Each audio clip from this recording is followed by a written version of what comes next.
We're gonna take apart this tile super fast. So fast. This is a teeny tiny tile teardown. Okay. How long does this last? 3 years. 3 years. Which is 2 more years than like the first gen.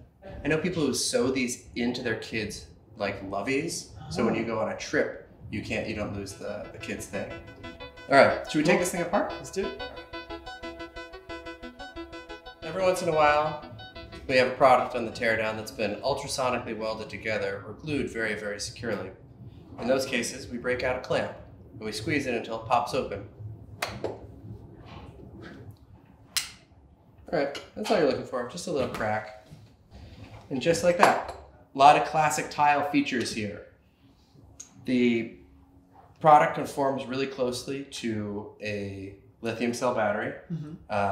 This is, I think, the first tile I've seen that actually just like they fit it as closely as they could to the battery.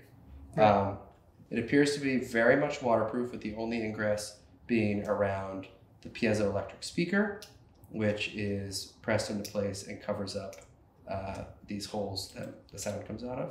And they also have a rubber button here that's molded into the front housing. Did they put the antenna inside there? Oh shit, that is. Oh, that's amazing. Nice. Okay.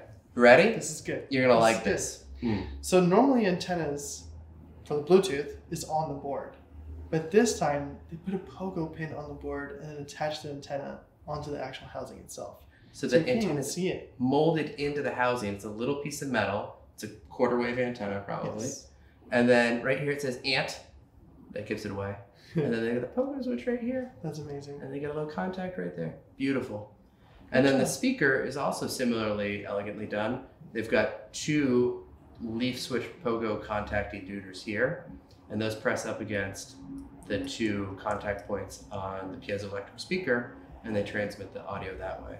So this is a perfectly engineered little device. And then for the battery contact, they've got a soldered tab to this side, and they've got a contact point on this side, and then they use VHB to hold the battery down on that contact. And also to make sure nothing gets shorted. Exactly. Yeah, and then so they take those 2 housing pieces. They've got this very simple back housing. They line them up. They ultrasonically weld it together, which gives them a pretty good seal. And then it looks like they take this completed module and they put that in a tool and they mold the rubber bumper around it. That's cool. So this entire product is insert molded into the rubber gasket mold, which might be a casting process or an injection molding process. And my favorite thing about tiles is we've torn apart, I think, 3 or 4 tiles at this point on the show. And they all work after you're done tearing them down. Yeah. I think it's because the assembly is so well done. Yeah. Cool. That's it. Yeah. Thanks for making good stuff, Tile. Bye!